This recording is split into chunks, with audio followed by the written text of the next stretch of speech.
of Bitcoin's energy usage, it's not really about the energy usage, it's about Bitcoin. Yeah. They just don't see any value in Bitcoin, so whatever energy it requires is a waste from that perspective. Yeah, that's exactly right. I mean, it really does start with, like, is Bitcoin valuable? And there's obviously a lot of people here and a lot of people around the world that think Bitcoin is valuable and could be really transformative and positive for the world. Underlying that is proof of work, which is essential to the benefits of Bitcoin. And that proof of work, the way it works, is it does consume a lot of energy.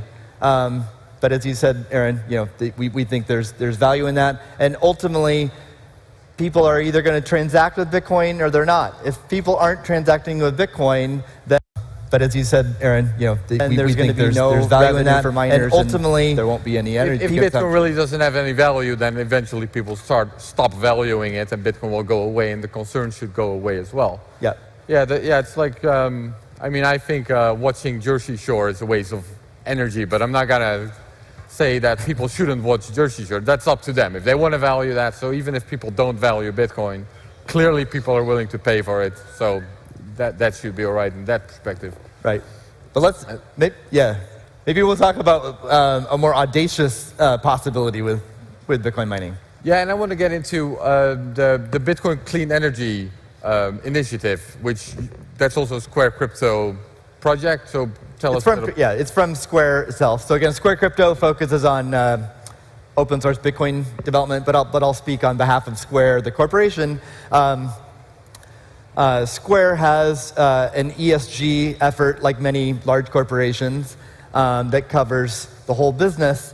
But in December of last year, there was an announcement for the Clean Energy Initiative that you just mentioned from Square, which is sort of how to address ESG efforts in the Bitcoin space, because Bitcoin's an emerging market.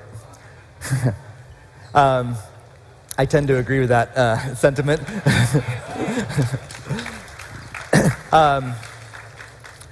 So Square announced a $10 million fund in December, and it's an investment that I think makes a lot of sense. As I just described, and probably many of you already know, there's already natural free market incentives in Bitcoin to use clean energy.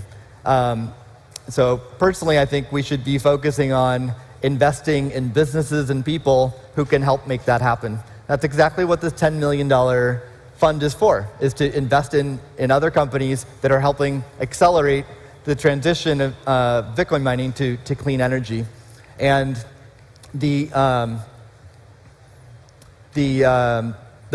first investment was actually announced about an hour ago, which is a partnership with Blockstream Mining and with Square to put $5 million into solar-powered mining. And I think the most exciting part of that announcement is that there's going to be a public dashboard, a real-time dashboard, looking into the unit economics of that mining. And I think it'll be interesting for all of us to follow along.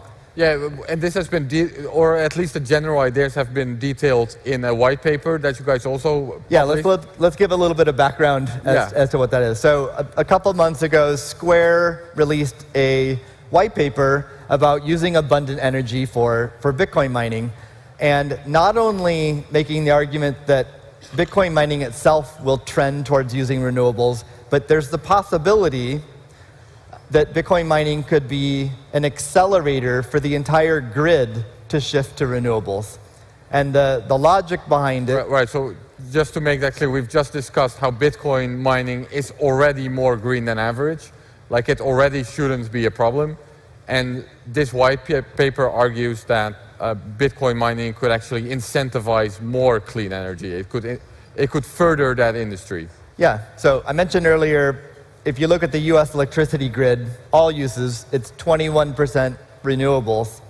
So how can we increase that number? Possibly one way, if you imagine a renewable energy power plant that's, say, solar or wind, what's one of the biggest problems with that type source of energy? Because the costs have come down, but the problem is they're intermittent sources. The sun's only out so many hours of the day, the wind blows only so many hours of the day, and it often does not meet match up with the demand from residences and industry.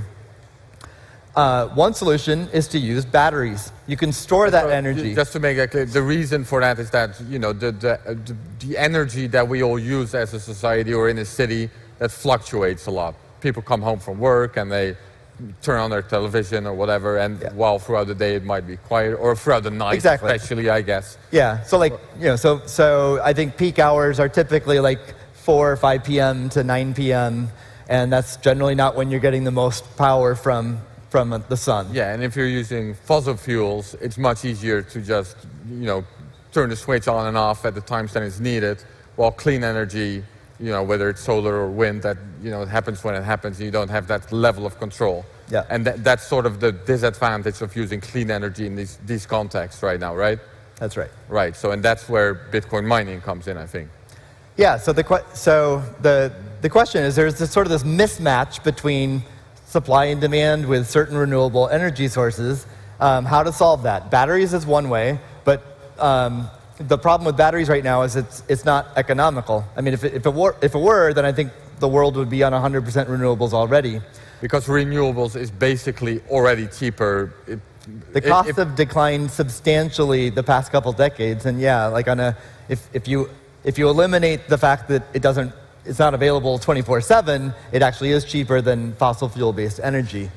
So the question is, can Bitcoin mining be this sort of magical money box that you can plug into an energy plant? And this question is posed to an energy plant provider. So sort of take your Bitcoin hat off, and you don't even need to really care about Bitcoin. You're just trying to...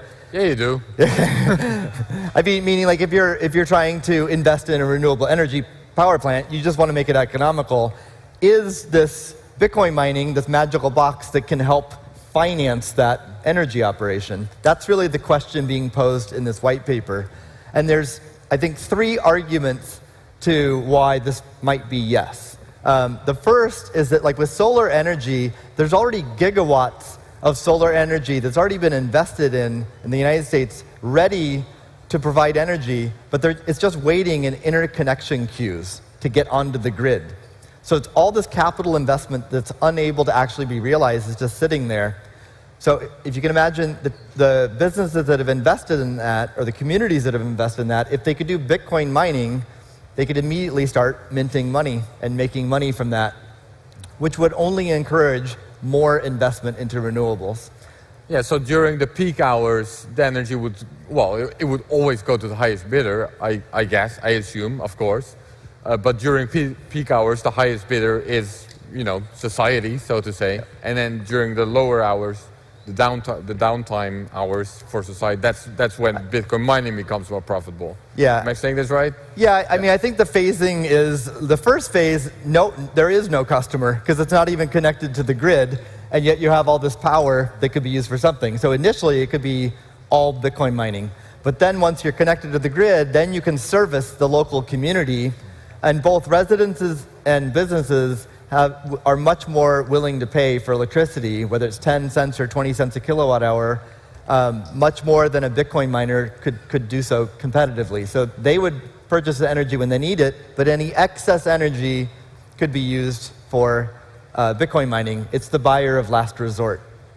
The second reason why I think this might be compelling to an energy company is that over time, Bitcoin mining hardware, the ASICs that are produced to do the mining, the efficiency gains year to year have been declining, just like any other semiconductor throughout history. And so back in like 2013 and 14, if you bought a mining equipment, it might only last 6 or 12 months before it was no longer economically viable because a new machine came out to the market. Where today, I think there's something like 2.5 million Bitmain S9s still mining on the network. It represents like 25% of the hash rate. That was released? And it was released 4, 5, 6 years ago. So we already have evidence of a lot of the hash rate is on machines that are 4, 5, 6 years old. I think it's only going to increase 8, 10, 12 years. And that allows a business to amortize the hardware costs over a much longer period of time. So every year, the costs are lower for the hardware. which shifts the costs to electricity, which gives any kind of renewable energy source an advantage and allows, it makes it more economically viable to do intermittent mining and not running mining 24 hours a day. Oh yeah, there are basically two major costs to mining. One of them is the hardware, one of them is the energy. Yeah. So if the if the hardware price goes down, then it makes a small, I'm going to repeat this one time. Okay, so if a bigger part of the investment is the hardware, then you kind of need to keep it running all the time to be competitive with other miners, right? To get the cost out of the hardware. Yeah. So if the cost of hardware drops, then it's not as big of a problem to shut it down sometimes. If you have a good summary? Yeah, if you have a cost advantage on the electricity, then you can afford to turn it off portions of the day. Yeah. And the more the hardware decreases, the more hours per day you can turn it off. And why are you turning it off? Well, if you're dependent on an energy source that's not 24 hours a day, or it's being used in a system in which the energy will sometimes go towards the community, that's a very important economic unlock. The third reason why this might be viable is cost of capital. And when you finance an operation like this, you're going to get a certain cost of capital or rate of debt. And loans, basically, yeah. Getting a loan. So obviously you want to pay a lower percentage rate, right? And I think an energy power plant is likely to be in a position to get a lower rate on their debt because of the higher certainty of the demand for the energy for the community. It's a well-known model and much more certain than Bitcoin mining has been in the past. And if there is an advantage on cost of capital, that can also make this project more competitive relative to Bitcoin mining that's running 24/7. Right. So these are the arguments for why Bitcoin mining might actually incentivize more clean energy.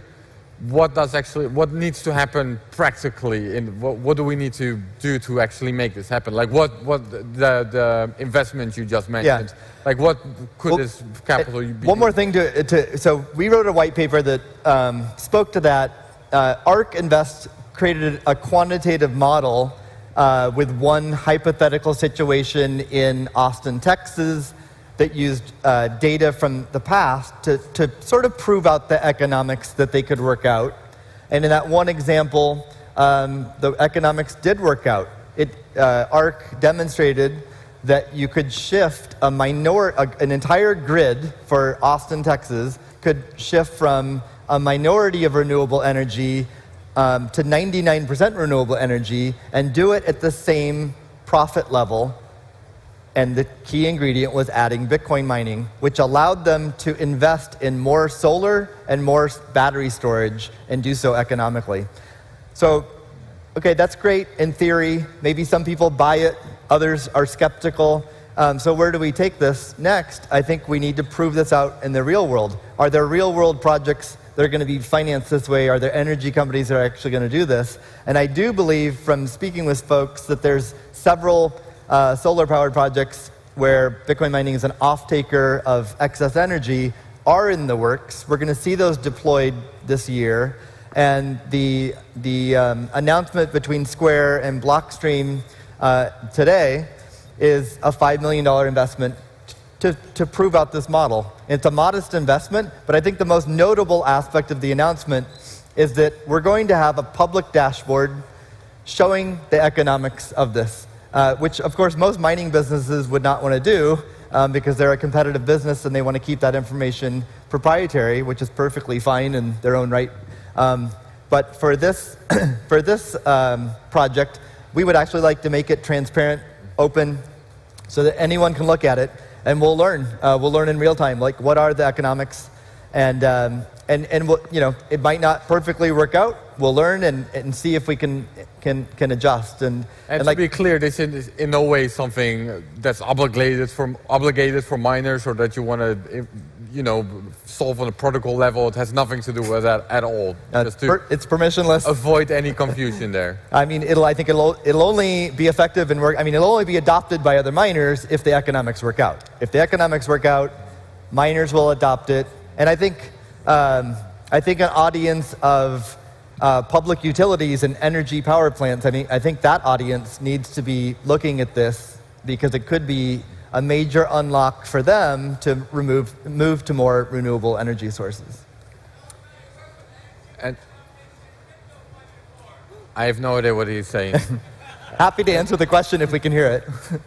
Come find Steve after the chat.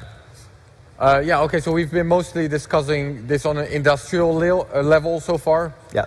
Do you see something like this work on a more decentralized home level mining? What do you see any? Yeah, let's talk about really speculative, but I think exciting. Yeah, potentially very exciting, or the vision's exciting for Bitcoin. Whether it's economical is TBD. But imagine what we just discussed, but instead of on an industrial scale, on an individual scale. So some of you in the audience might have solar panels on your home. And imagine a future where tens of millions of people around the world have solar at their home, and it's actually off the grid, and it's able to do Bitcoin mining in an economical way. If it's economical, the benefits are tremendous. It might be a way for that individual, that homeowner, to take excess energy that's stranded and wouldn't be used for anything else for their needs, to actually make some money because they could do Bitcoin mining. The second thing, of course, is that it has very nice privacy features because it would be a very small footprint and it's off the grid. So I think it really helps with both privacy and decentralization aspects of Bitcoin. And it's the most private way to get Bitcoin as well, through mining. It's also the most private way to get Bitcoin. And then another software initiative that Square Crypto is involved with is a protocol called Stratum v2. It's just a mining protocol, and that protocol will increase the decentralization of mining, and it puts more power, it shifts power away from mining pools to individual miners. And so in this long-term future of individual mining with solar at your home, that individual would also be participating directly in transaction selection as well as part of the Bitcoin mining process. So it's very speculative whether the economics would work out for that, but I think it's something we should be talking about as a community and as an ecosystem because it has a number of very positive aspects if it is economical. Steve, our time is up. Thank you for being on stage with me. Thank you everyone for being here, and enjoy the rest of your conference.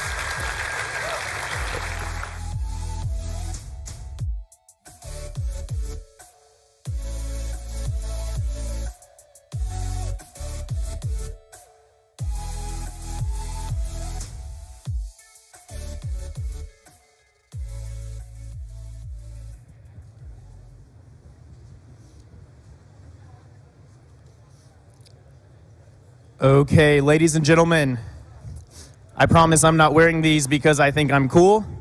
If everyone could take their seats, we have a bit of an update.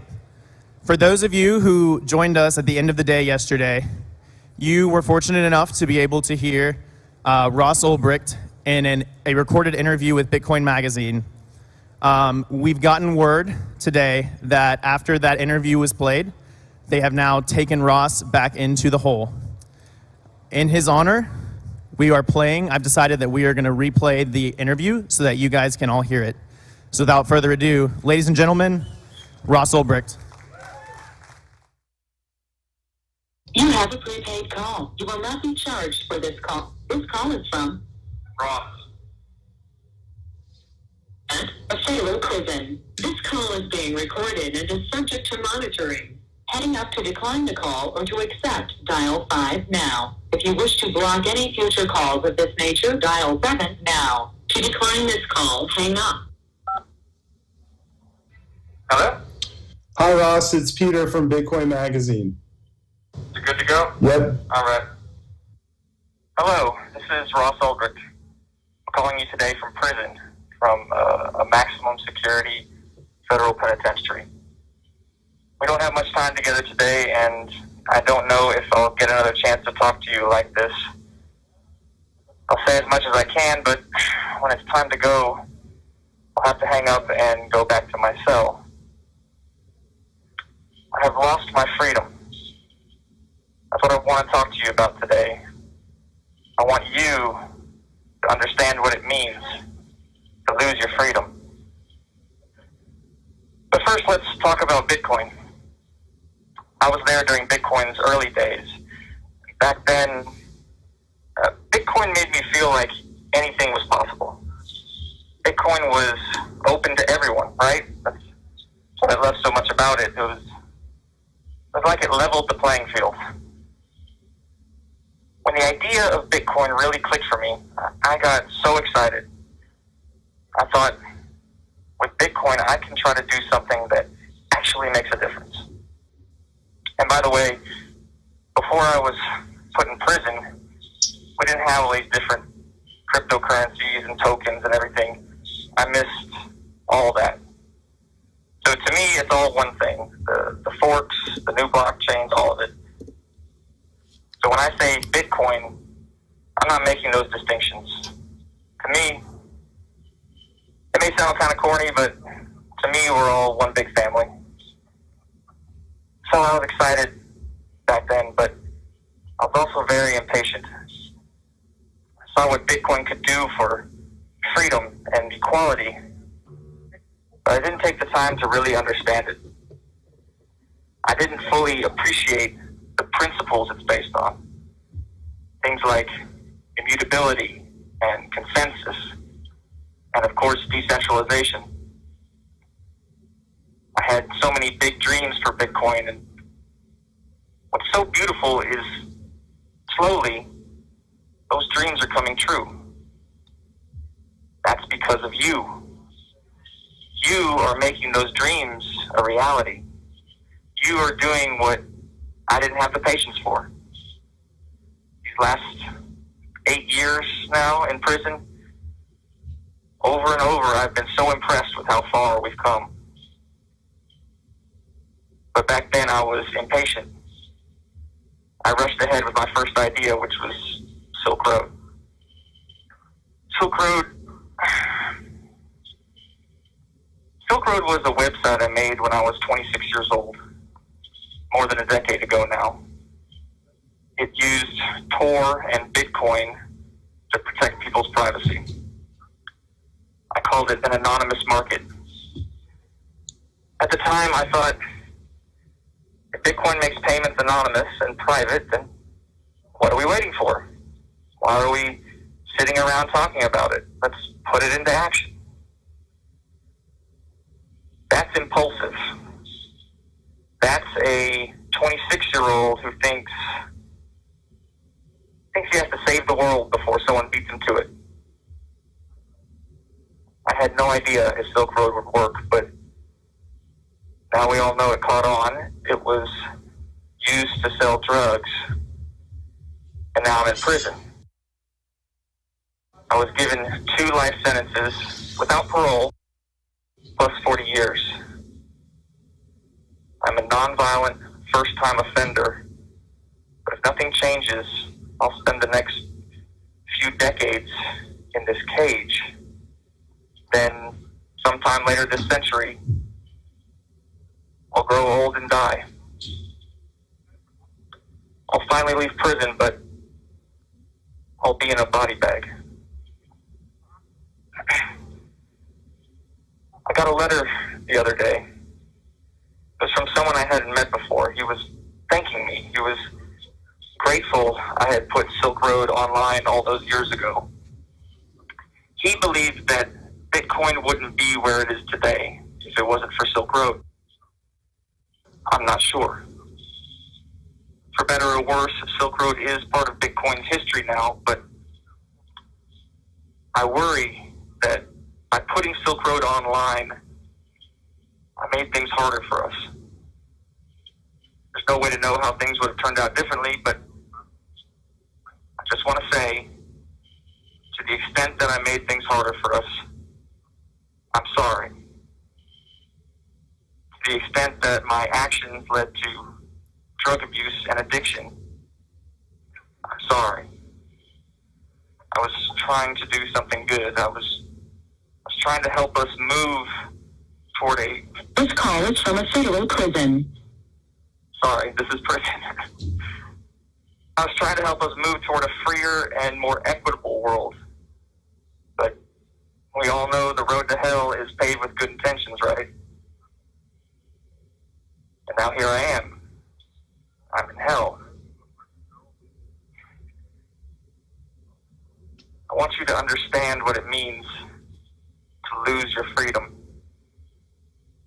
Let me start by telling you about the whole. It goes by many names. The shoe, segregation, the box. But for me, it's the whole. The whole is the prison within the prison. I once spent 4 months straight in the hole. Not easy for me to talk about, but I will. The hole can make you or break you, and there was a time when it broke me. It started with my mind racing out of control. I felt like the walls were crushing in on me, like I just had to get out of that cell. This lasted days.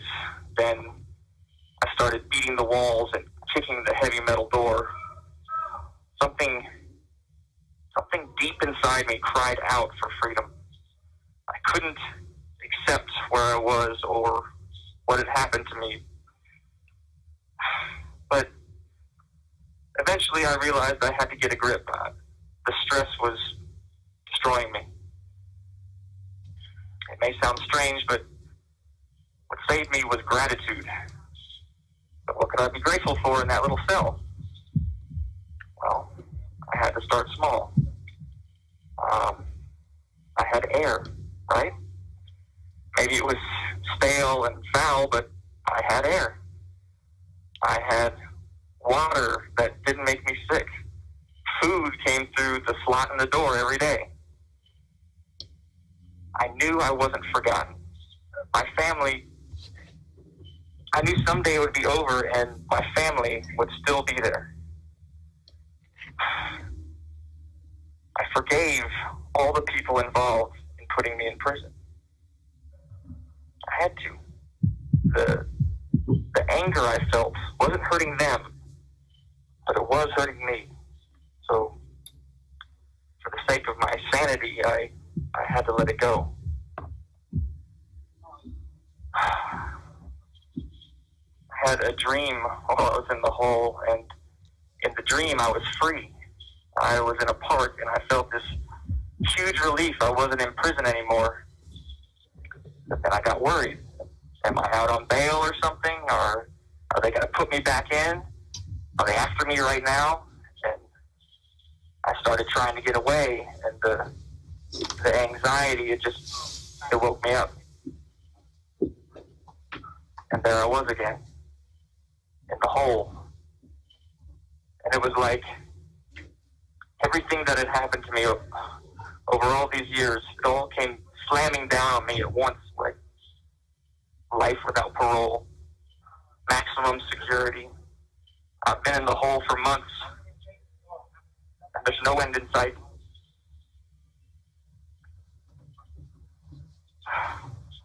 I want you to understand what it means to lose your freedom. My mother, this was after I was sentenced, my mother was invited to give a speaking tour in Europe. She was raising awareness about what had happened to me and was looking for help. At a talk in Poland, she started to feel a bit sick and had to fly home early. So the next morning, I called my sister from the prison, and the first thing she said was, "Has anyone told you about Mom yet?" I said, "What about her?" And she said to me in this voice, she said, "Oh, Ross. And I knew her mom had been feeling sick, and in that moment, I just knew my sister was gonna This call is from a federal prison. My sister was going to tell me our mom was dead.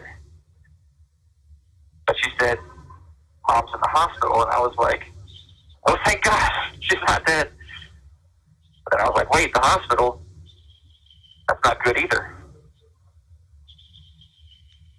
Technically, our mother had died. Her heart stopped at the breakfast table that morning. My uncle kept it going with CPR, and she was rushed to the hospital. She was unconscious in the ICU when I called.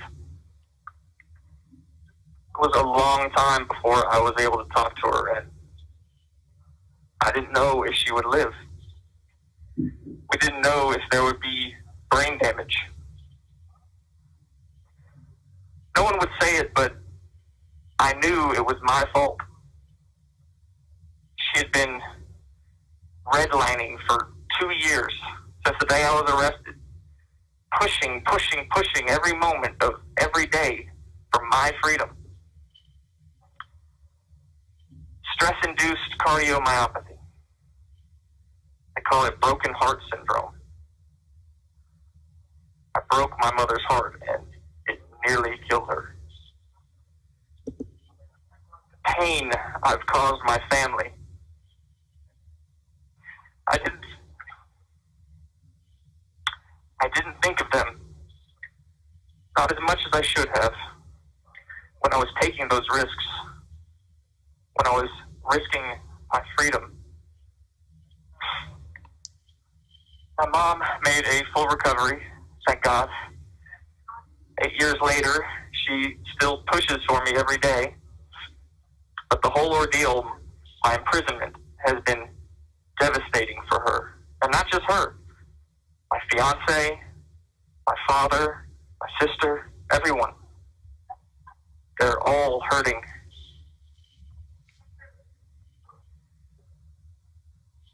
I want you to understand what it means to lose your freedom. There's more to losing your freedom. It's more than being locked in a cage and the devastation that brings to your family. Locking someone in a cage until they die, it's such a horrific thing to do to a person. To lock someone in a cage until they die, the public, you have to be convinced that person is evil, that they are somehow less than human. After I was arrested, another prisoner came up to me, a young man. He had a magazine, and he said, Ross, they wrote an article about you. So I flipped to the article, and I'll never forget what I saw. It was an illustration of me. And what was so strange was the face had my features and proportions, but the skin had a putrid color. The eyes were bloodshot. I was hunched over like some kind of ghoul. I pushed the magazine away. I just couldn't handle it. I couldn't face what I was seeing. It felt like I could feel physical pain in my chest, like claws were tearing through me. The young man, he said, at least read what they're saying about you. And I said, why? Why listen to someone badmouth you and lie about you if you can't say anything back? It got quiet. Later that day, he told me they had done the same thing to him, not on national news, but in his local paper. They do it to all of us. So, after I said I didn't want to read it, he tore out the article and shredded it right into the trash. Then he said, I don't want to read it either. That meant so much to me. I don't want to read it either. You see, he gave me hope that you wouldn't look at me like I'm some sort of monster. The caricature they created was a violent drug lord. That is not who I am. That is a lie. It's a lie that was carefully crafted to justify keeping me in this cage until I die.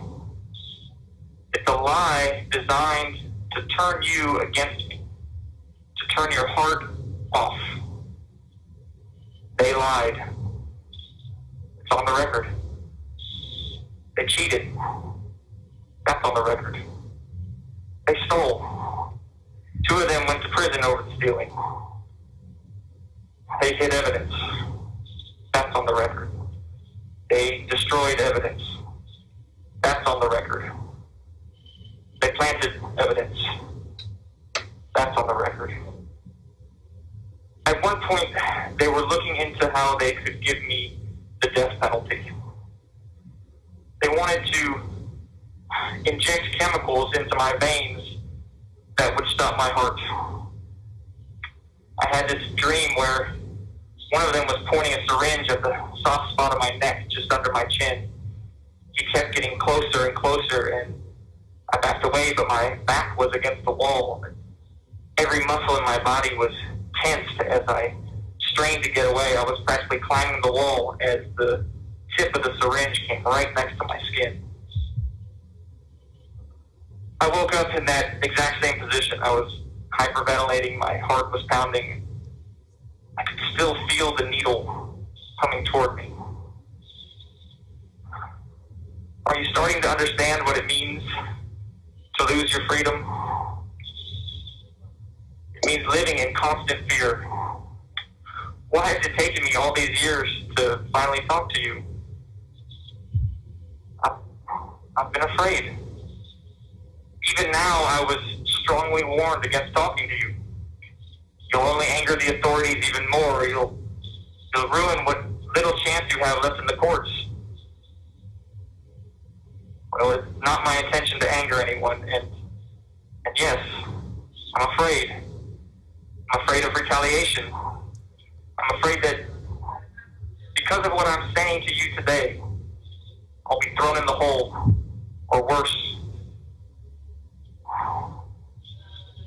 But I've learned that listening to your fears can be just as dangerous as ignoring them. Somehow 8 years have slipped by. It's been easier to ignore the lies and everything else, to just focus on getting through each day and trying to be strong for my family. This call is from a federal prison. But today, right now, I have a message for those that have been lying about me and those that have been thoughtlessly repeating those lies. Please stop. You are hurting me. Please stop. You know what you're saying isn't true. You are hurting me, and you're hurting my family. Please stop.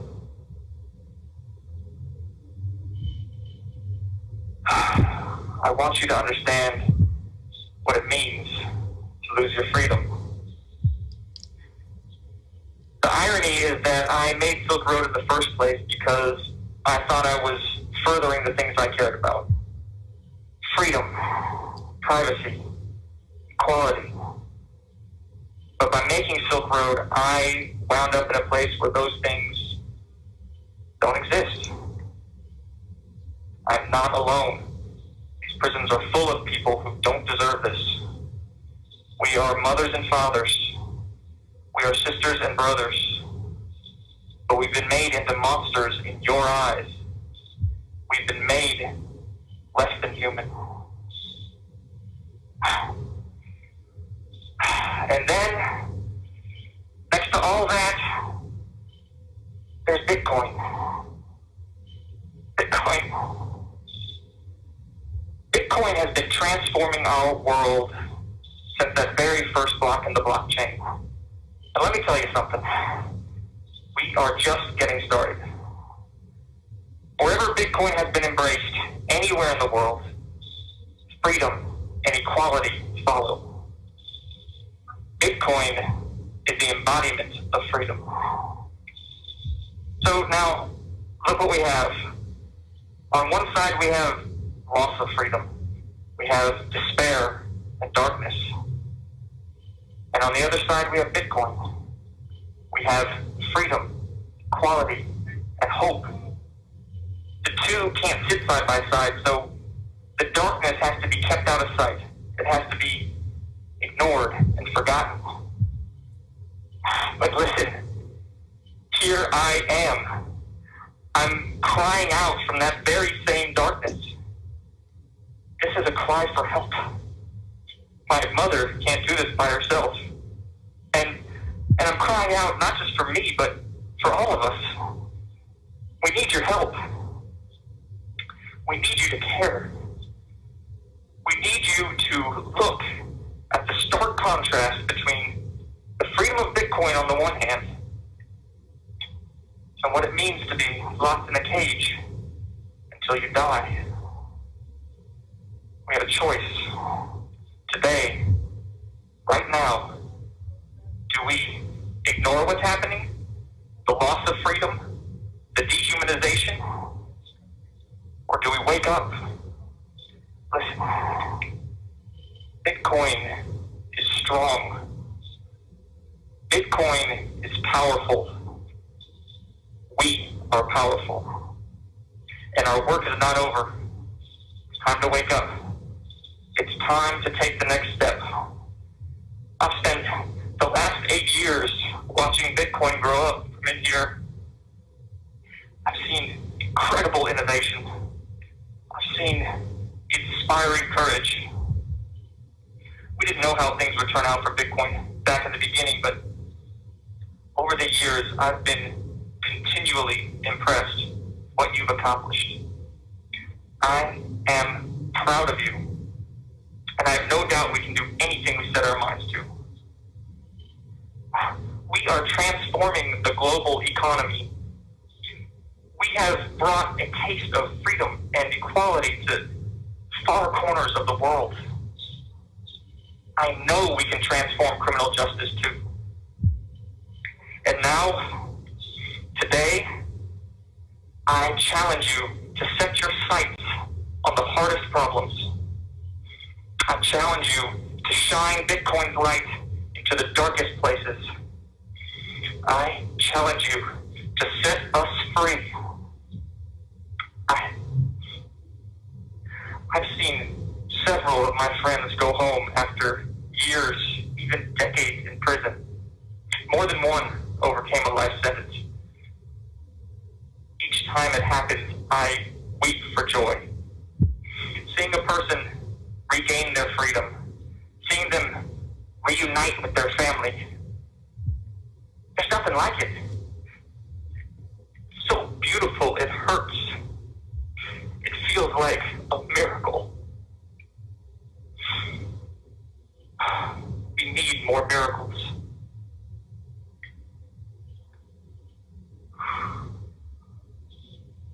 I have to go soon. I don't want to go. I don't want to go back to that cell. I want to be there with you. It's called.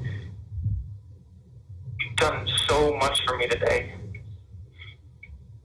Talking with you today is the most freedom I've felt in a long, long time. Thank you. Thank you for giving me your attention. I will never forget this day. The memory of this day. This can never be taken from us.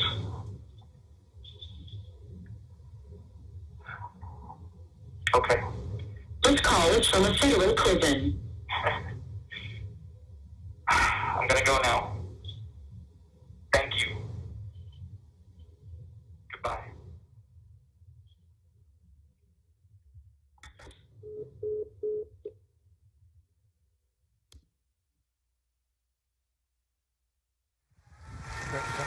Go ahead.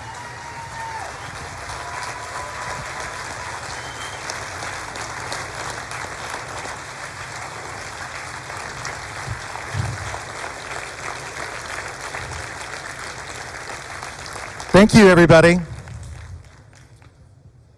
That was profound. It's a shame Ross isn't here to see this. But we keep building. You'll notice I changed clothes because I heard we're going to the moon. So we're going to keep building. We're going to keep doing what we do. And Honey Badger is not going to be stopped by the tyrants. And part of that is what the next panel's about, which is called Toxic Maximalism, a feature, not a bug. And for people who are new to the space, the toxicity turns people off. It especially turns off people who come from the world of important people, you know, VIPs, VIP syndrome, like certain fragile authors. They come from a world that depends on who you know and who's important and who can get a meeting with the undersecretary of the economic whatever. And that's not Bitcoin. Bitcoin is 12,000 murder hornets who will attack anybody who messes with this system.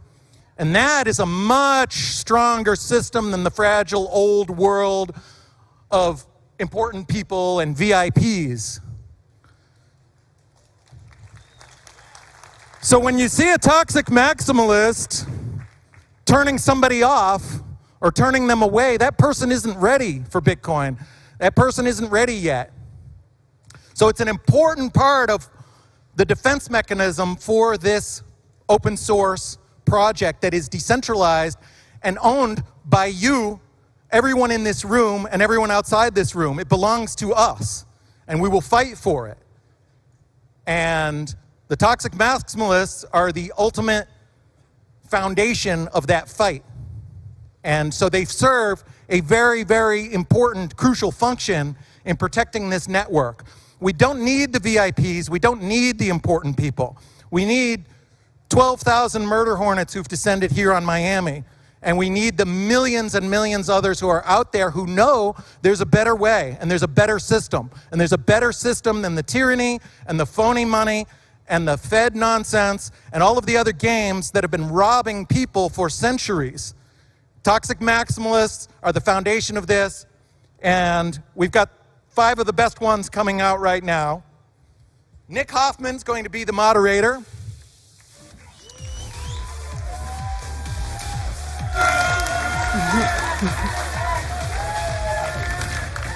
BTC Lurk.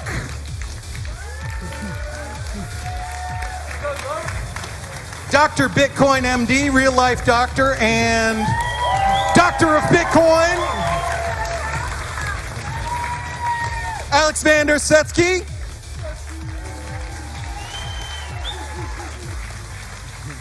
And Nico TM.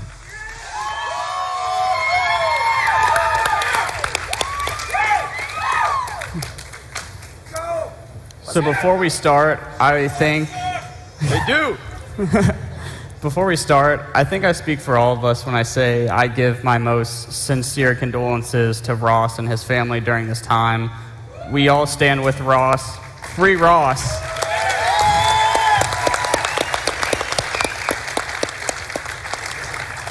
So just jumping right into this now. Today we got a good panel, Toxic Maximalism, feature not a bug, and we're going to go through a quick introduction. So Lurk, introduce yourself. What's up, everybody? I'm BTC Lurk. I'm just the average pleb, nothing special. Hi, I'm a medical doctor. I recently transitioned out of medicine to actually fix the system from the outside. And I just want to thank all the Bitcoiners who have been supporting me in my own journey. Thank you, I appreciate it. Hey guys, I'm all the way here from Australia, of all places. Woo! Most of you will know me as Svetsky. Before I got put in the Twitter gulags, so I'm not there anymore. But I run a company called Amber, which is a Bitcoin-only dollar-cost averaging app, and I write, and I shitpost, and I run a podcast. And I tear apart anything that attempts to, like, fuck with Bitcoin. So... What's up, guys? I'm Nico.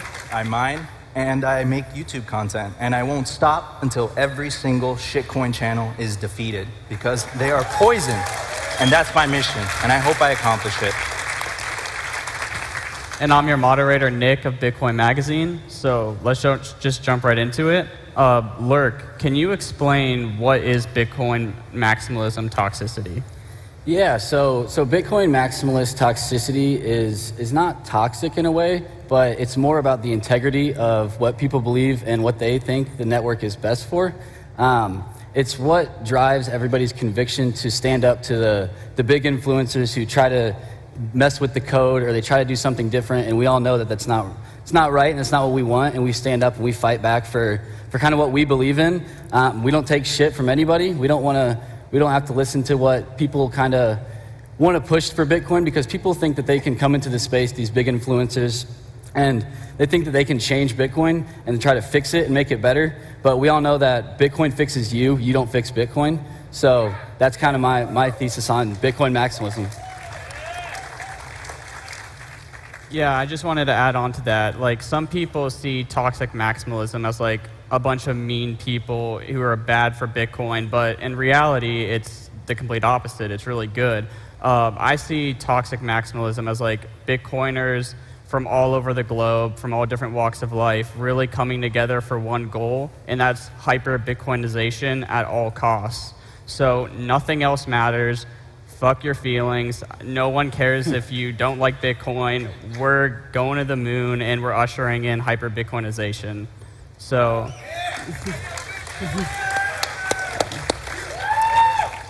so Dr. Bitcoin, what have you seen through the years in the space that tends to cause maximalists to be toxic? Do you have any specific examples? So I'll just speak at it from a general perspective. I think toxicity can feel mean sometimes because people don't understand where we're coming from in terms of our perspectives. So just to give you my own perspective, so when I look at something like Bitcoin, I don't just think it's another investment asset that's going to increase my profits in fiat currency. I look at it as the most important innovation in human history. I believe that it's the best tool for liberation that we've ever had, and I defend it that way. So if it comes off as toxic, I'm sorry, but it's too important to not defend. So that's why I think our perspectives, we're looking at it from different lenses. And if you don't see it from that lens, there's two things I would say. One, do your homework. Or two, that's fine. If you don't agree with it, just move on, find something else. You can shitcoin, you could do whatever you want, but don't get in our way, because if you do, you'll get stung by the cyber hornets.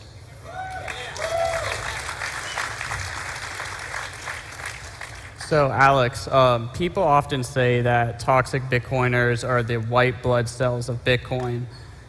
Can you explain how this decentralized group of cyber hornets protects Bitcoin and fights off bad actors?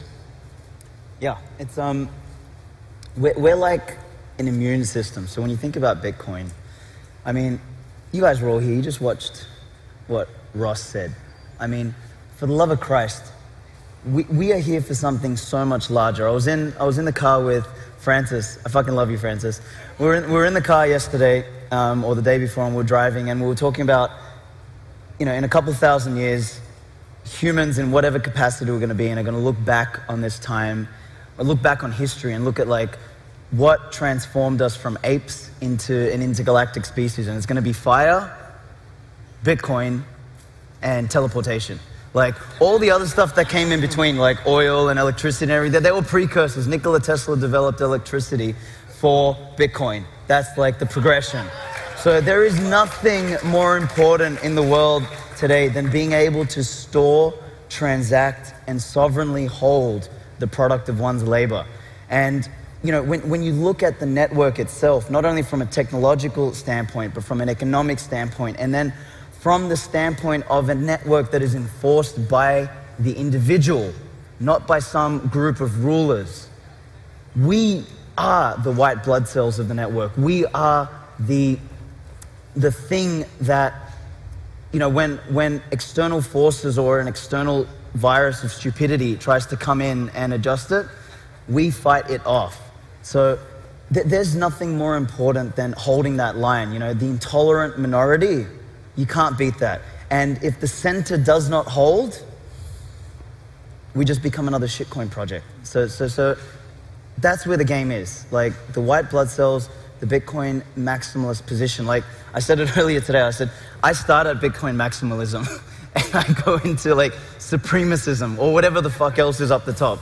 So I request everyone else to join that position because there's nothing more pure and there's nothing more important in the world today.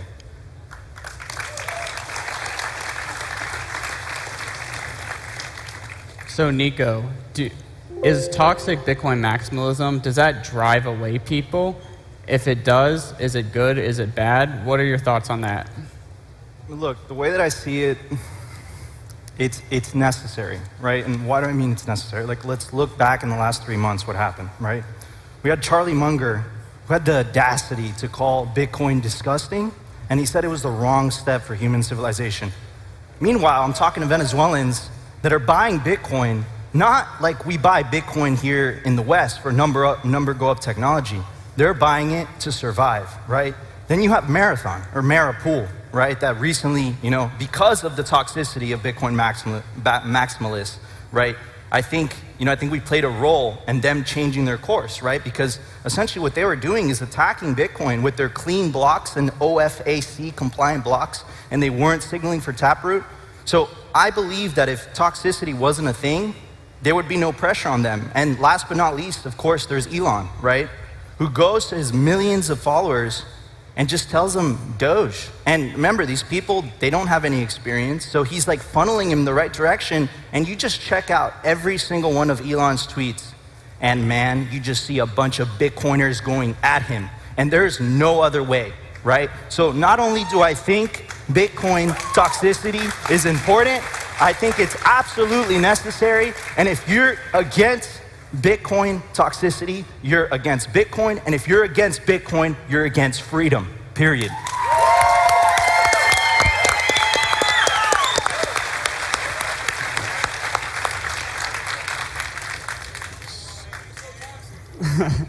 So when most people come into the Bitcoin space, they initially, they see all the flashy coins, they see shitcoin 1, 2, and 3 popping off, doing, huge gains. They're being shilled that this coin can do this, it can do that. When you hold a shitcoin, over time, it trends to 0 against Bitcoin. And I just wanted to ask you, Lurk, do you believe Bitcoin maximalism from the very start saves people money but also time to do other stuff? Yeah, I think that, buying Bitcoin is bringing back time in your life, because what you're doing is you're saving up for what everyone wants to do in life, is to retire and they want to live off the money that they've saved up and that they've put forward on the work that they've done. And getting back time in your life is buying Bitcoin. And when you go down the rabbit hole of the shit coins and you get lost and you listen to all the noise that goes on out there and all these big influencers trying to pump their own bags, that's when you lose sight of what you really were focusing on and trying to get back time in your life from working the everyday 8 to 5 job. And later on, you will be rewarded if you stick to the system and you stick to just stacking sats and not shitcoins. And it's that simple. And people just need to kind of realize that it's a slippery slope once you start, and then you really can't stop it until you really do end up wrecked. And that's where everyone realizes that shitcoins are not worth anything, and Bitcoin is the true #1 leading factor in civilization and freedom.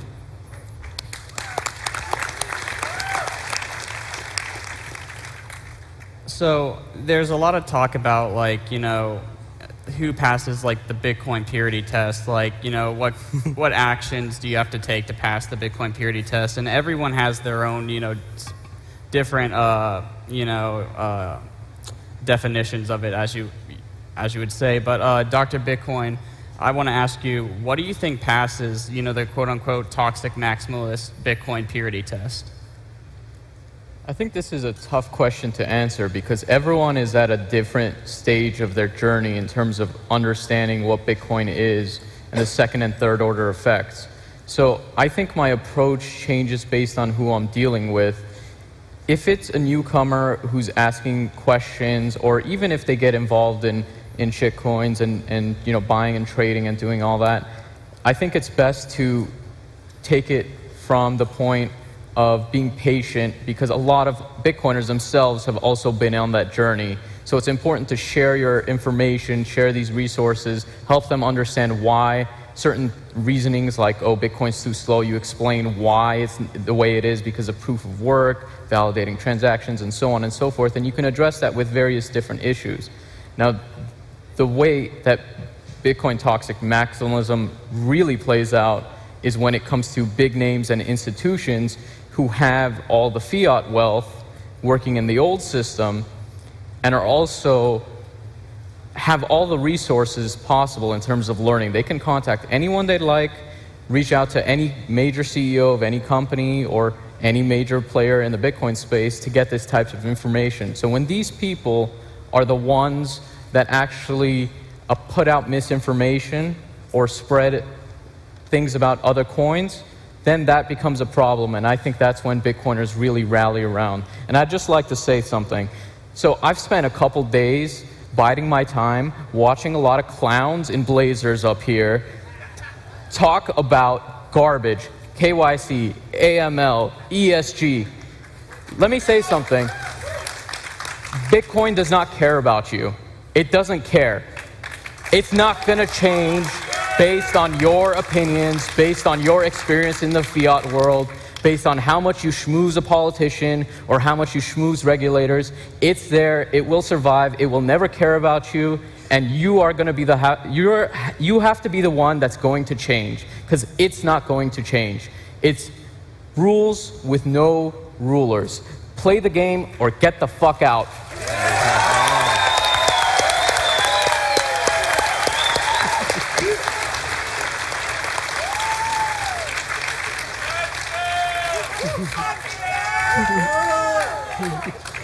But I'm a billionaire, bro. I don't care. I don't need Bitcoin.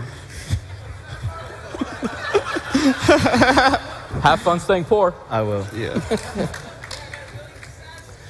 So Alex, not too long ago, the president of the European Central Bank, Christine Lagarde, she came out and she said some stuff about Bitcoin, and she was saying that Bitcoin needs really strict regulation because, quote unquote, if there is an escape hatch, that escape will be used. And meaning that if Bitcoin is an escape from the current financial system, people like us, people like everyone else, they are going to use it to escape the corrupt financial system. It seems, you know, that the freedom that Bitcoin provides is that escape from that system where they have the monopoly on money. I know Bitcoiners are willing to fight to the bitter end for this, to break their shackles of fiat and just get away from it. I see like the toxic maximalists as defending the last bastion of freedom we still have in this world with Bitcoin. I see it as it's either Bitcoin. I mean, over the past year, you've all seen what's been going on in the world, and I see it's either Bitcoin or it's communism. Like, there's no in between. So,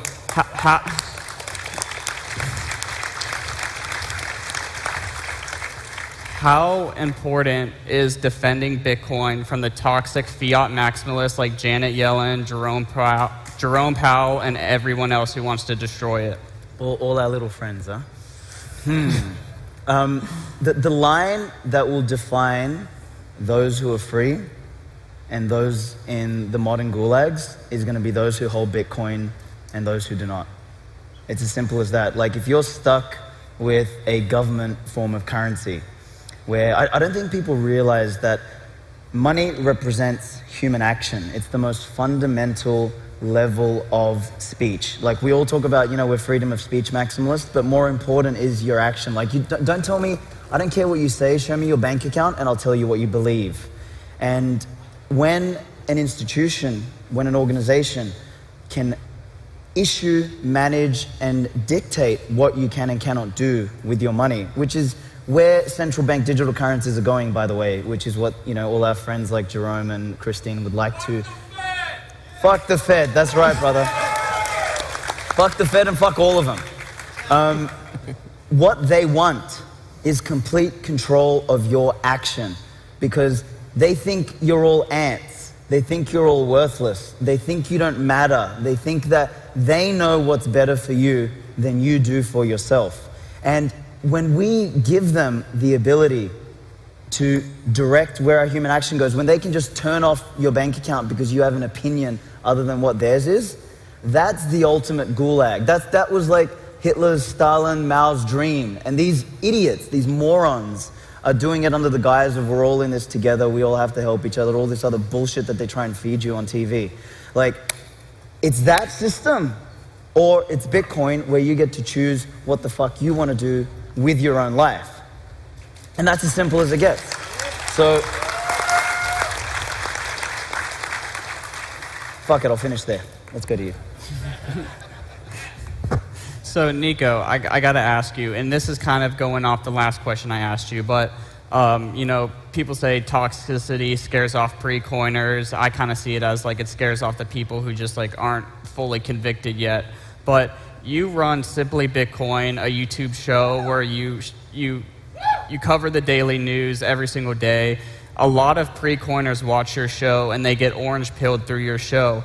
And you and your co-host, Phil Koinicaris, you guys are toxic on that show. You know, how has toxicity been beneficial in that aspect? Yeah, so when we started Simply Bitcoin, me and Phil always had this, you know, we will have no masters, right? We will not take sponsors from people, from companies that we don't use ourselves, that we don't agree with.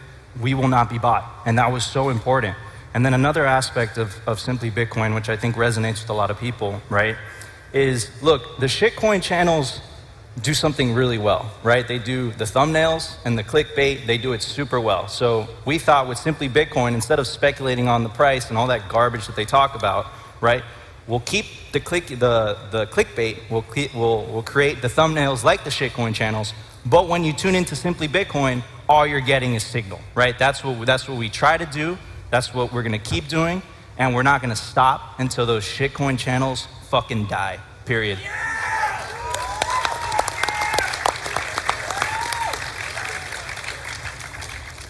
So we're just about out of time, and before we leave, I just want to say sound money it should be a human right. Don't settle for anything less. Bitcoin only, and let's fucking go. Let's run this shit.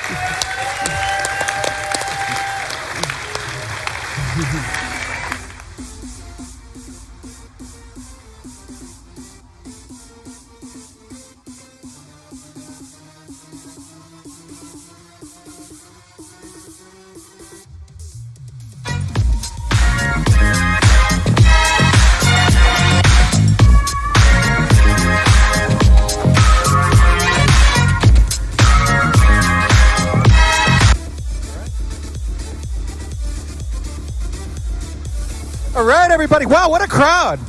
You definitely are going to want to stick around for this panel and after. Just take my word on that one. So, in a Bitcoin world, not just money will change, everything else will change.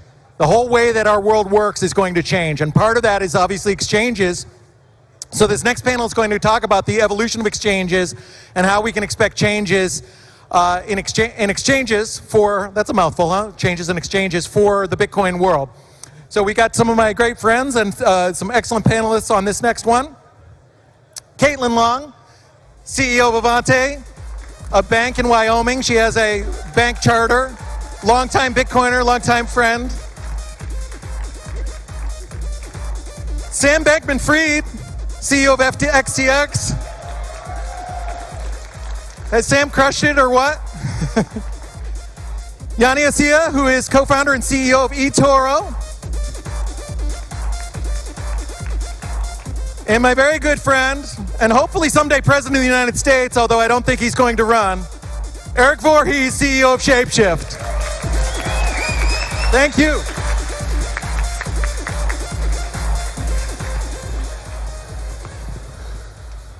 All right. Looks like you guys can hear me. So before we begin, did I hear someone on that prior panel say If you're against toxic maximalism, you are against Bitcoin and you're against freedom. Yeah, that's some bullshit.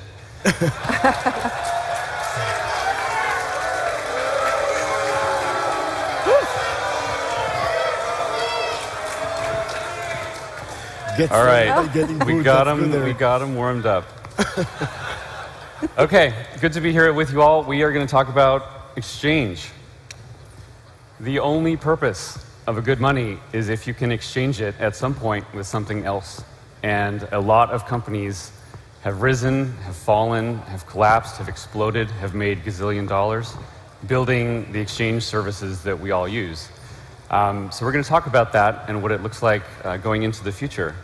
And real quick, I want to start with each of you telling me very quickly what your company does, why it's cool, and why you got involved with Bitcoin from a first principles perspective, right? So keep it to 30 seconds each on this. Start with you, Gandhi. eToro is the largest social trading network in the world with 20 million registered users who can trade cryptocurrencies alongside commission-free stock trading in a social network where everybody can see, follow, and automatically copy the most successful investors. So it's cool because you don't need to understand how to trade. You can simply copy the best. That's how I succeeded in high school. What brought me to Bitcoin, so we founded eToro pre-Bitcoin in 2007. I started writing about electronic money post-financial crisis 2008. And then when I saw Bitcoin in 2010 and started buying and paying people in Bitcoin talk, I just fell in love with that technology, similar to how I fell in love in the stock markets and in the internet when I was young. Cool, great. Sam? Yeah, FTX, a global crypto exchange. We're one of the bigger ones, not the biggest yet. We have a bunch of different products, and you know, I think one of the coolest things about watching it grow over the last few years has been just watching the rate at which sort of our team's been able to roll things out. You know, there will be times when we'll see a bunch of demand pop up on Twitter for a product and hope to have it live that night, and sometimes we make it. Anyway, great to be here. And I originally got into crypto just as a trader, so it seemed like a good area to be in. But it wasn't until I attempted to get a bank account while in crypto that I started to learn why maybe there was some impetus to try out a new financial set of rails.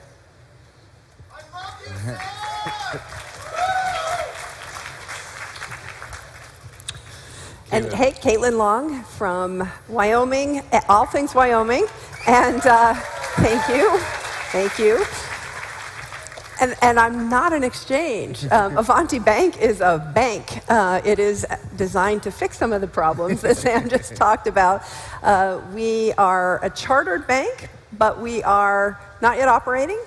Should be soon, and doing the hard work of getting integrated into the Federal Reserve. So we have a native company from this industry that has direct connectivity to the Federal Reserve.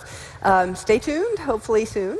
And got into Bitcoin because during the financial crisis, I understood the settlement problems that were happening on Wall Street were part of the cause of the financial crisis, and that this technology can solve that.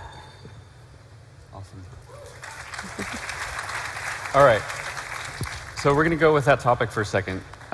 We are at the point now where some exchanges are quite literally becoming banks. I believe Kraken is now a bank in Wyoming. Coinbase is pretty damn close to being a bank if they're not one already. This is to you, Caitlin, is this a progression or is this a regression? It's a progression because the big problem and why US dollar payments get hung up in the crypto industry is that the dollar does not settle on the same speed and finality terms as crypto. And that's why stablecoins were invented, precisely to match the speed and finality terms of crypto. But even stablecoins are still indirectly connected to the Federal Reserve. Somebody is still processing those US dollar payments. And let's face it, we're still seeing banks closing accounts for legitimate companies in this industry. And somebody needed to go directly to the Fed and make the case and lay out exactly how you plug this technology into the payment system without potentially blowing it up. Because, and one of the challenges, of course, is that digital assets settle on a very quick settlement cycle relative to US dollars. And the impact of that is, let's say, for example, if there had been, if the accidental fork in Ethereum in November had lasted more than a couple of hours, and you had to actually have a mass redemption of the ERC20 stablecoins that were issued on the fork that did not become the longest chain. At the time, we were, what, 20 billion or so of stablecoin assets. The US dollar banking system would have been able to handle a sudden withdrawal within minutes or hours of 20 billion. We're now at, what, 90 billion in stablecoin assets? And a sudden withdrawal of that, if you have an accidental fork that no one was expecting, starts to become a place where you can have some financial risk enter into the system. And those are the sorts of things that we're solving and working, doing the hard work of working with traditional financial services regulators on these exact issues. All right. So this one is to Sam. So there is a saying in finance that liquidity begets liquidity. And traders will thus go where the volume is, which begets more trading. And this would suggest that the Bitcoin exchange market should tend to consolidate, that you would tend to get a consolidation of liquidity into one or a few large exchanges. And yet we empirically have seen the opposite of this over Bitcoin's history. There are more Bitcoin exchanges today than ever before. Why has there not been a clear winner-take-all in the Bitcoin exchange market thus far? So I'm going to actually partially disagree with that. There has not been a clear winner-takes-all, but if you graph percentage of volume over time by exchange, you can see really clear trends. And especially over the last 3 or so years, there has been a ton of consolidation. The space is done so well that even the shrinking exchanges are still doing well. They're not shutting down. So you don't see a decrease in the number of exchanges, but you are starting to see an increase in the concentration of volume in the top 5 or so exchanges. You know, something like 75% of global volume is trading in the top 5 exchanges. And so there is a very long tail, but you're definitely seeing consolidation there. One thing I will tack on to that, though, is the localization of the fiat ramps. And, you know, Avanti's doing a ton of work, as are a number of other people, in trying to make, you know, the US financial system plug in a much cleaner way with the crypto economy.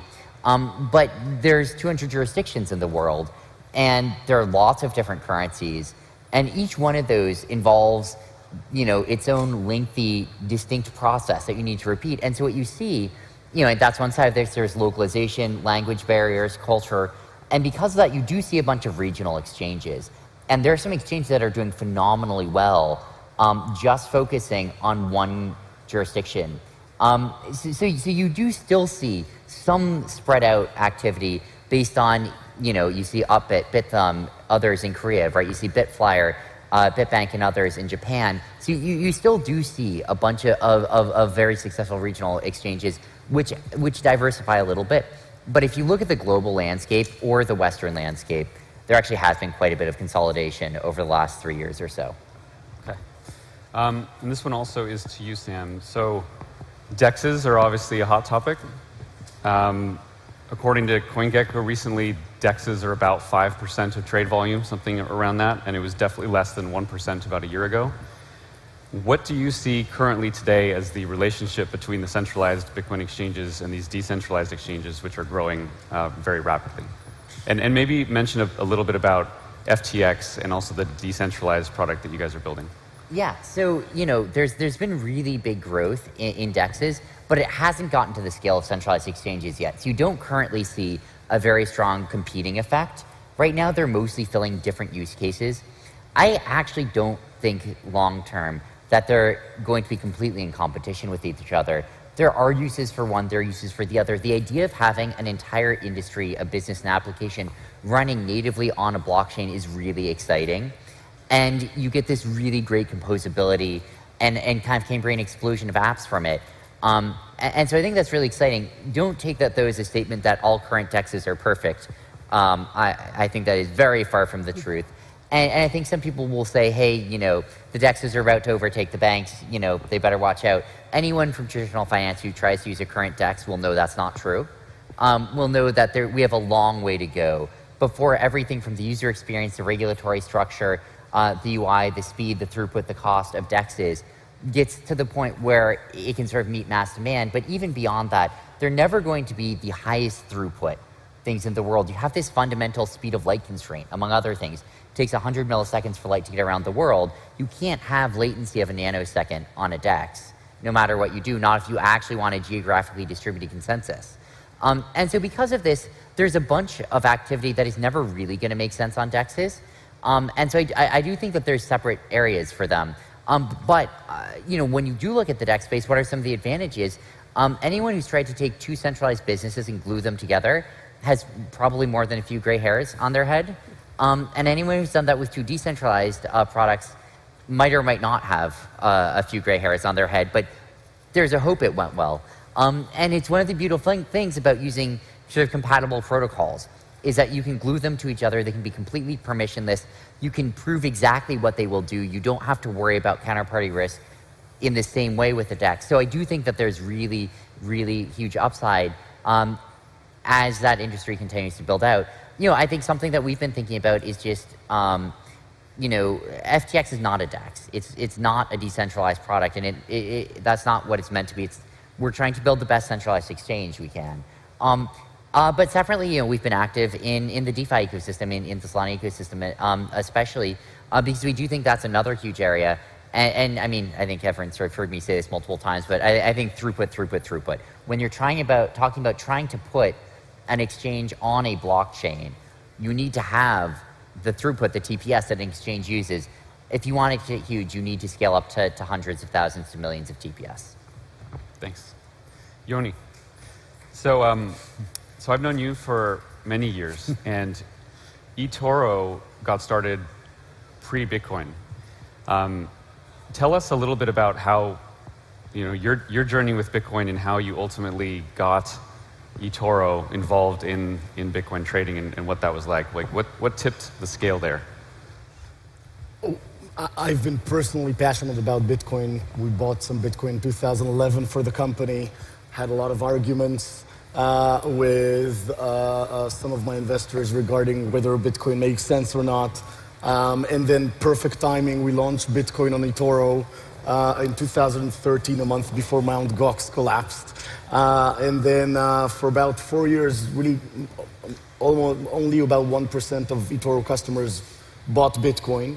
And then the crypto rally of 2017, at the end of the year, we were at 90% of eToro users own crypto. So today, the majority of eToro clients own both equities and crypto. We believe that most millennials are going to own Bitcoin and crypto assets as part of their investment strategy. So our view is very much an investment view of this ecosystem, in addition to the fact that we're big believers in blockchain, DeFi, etc., but it's going to be still hard to figure out how to glue DeFi and centralized regulated entities. And one question I'm curious about is, with you and your large retail user base, what percentage of them, if you're willing to share, do you believe own Bitcoin because they understand what it's doing, why it's powerful, why it's important, how it's changing the world, versus those who are buying it because they want the number to go up, right? So it's obviously a mix of both. Do you have a sense of what portion of them are, you know, let's call it sophisticated in their understanding of why Bitcoin exists? I would generally say most of Bitcoin investors are investing because they believe or understand something. That doesn't mean they're proficient in Bitcoin. I would say that the majority, a significant part of our customers have never transacted an on-chain transaction, which is, by the way, complex for a lot of people out there. I assume here in the room, everybody can use their ledgers and Trezors and do on-chain transactions, but most people find it actually difficult to do on-chain transactions. So we simplify that to a lot of people, and therefore a lot of them won't necessarily understand how blockchain technology works, which is why also we developed the Good Dollar project to help people understand how that works as well. So I think a lot of people are investing in it because they believe in the macro crypto asset as a hedge against governments, as a deflationary asset, and that's why they're investing. Cool. All right, so one of the things that bothers me about Bitcoin's development is that it is the greatest decentralized system that mankind has ever built. And yet it has this profound centralization in terms of the exchanges, right? We have this huge centralization risk. And no one has really solved that. It's kind of one of the major flaws in how Bitcoin has developed so far. Caitlin, do you see this getting better? Is this something that can be solved? And if so, how? Is this always going to be a giant pockmark that we have to deal with? I'm optimistic about DEXs, because that does actually keep with the decentralization ethos. There have been, I guess if I step back, the way I would lay it out is we're making some of the same mistakes that the traditional financial services industry made. The reason why we don't like traditional financial services companies generally in this industry is because of the information asymmetry, where the traditional financial services company is the holder of the information, and you cannot have perfect markets if you don't have perfect information. And the intermediaries in this industry are not doing proof of reserves. They're not voluntarily disclosing their financial statements so you can understand the counterparty risk associated with them. And they're not disclosing the probability of losses on the products that they're offering. And in some cases, with 100 to 1, 125 to 1 leveraged futures contracts, the probability of loss is in the high 90 percentile. And would people actually trade those if they knew that they were virtually guaranteed to lose money? I think there are probably a lot of innocent people who are way beyond their skis, and if we actually disclosed that information, you may see a lot fewer people losing money. Well said. And tell us a little bit about Avanti and its commitment to being full reserve, and what that means as a bank. And do you believe that other banks might follow your lead, or do you look totally weird to them? A lot of this really stems from the ethos of Bitcoin. Satoshi gave us money that isn't debt. And philosophically, why would you put debt on something? I like to use the phrase, a fool and their leveraged Bitcoin are soon parted. Again, a fool and their leveraged Bitcoin are soon parted. And the excesses that we've seen in this bull market are coming from a lot of leverage that didn't happen in the previous bull market, right? We had the ICO issue in the previous bull market. This bull market, it's leverage, right? We've seen more volatility. And one of the big issues with that is that even those of us who are not leveraged have the downside of the fact that the price is more volatile precisely because of the running of stops in these leveraged drawdowns, which we've just seen over the last month. It increases the cost of capital for everybody in the industry when Bitcoin's price is more volatile as a result of the impact of leverage moving it around. Avanti is fundamentally committed to not using leverage. And if you're interested in understanding why, philosophically, I really would encourage you to go read Mises.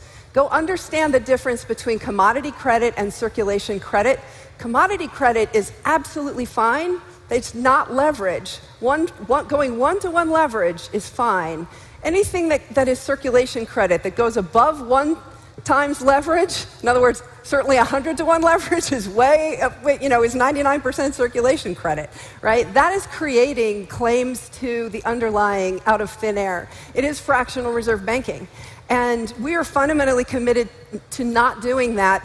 It is ultimately a commitment to solvency instead of liquidity. And what we've seen in this bull market is a lot of folks are obsessed with liquidity. Satoshi didn't create anything that was designed to be leveraged and really didn't care about liquidity. One of the biggest takeaways that I have from this conference is what Nick Szabo said yesterday, when he said liquidity is a nice to have for a store of value, but not a necessity. You need to be able to use it when you need it, but do we need all this daily liquidity that's driven by trading?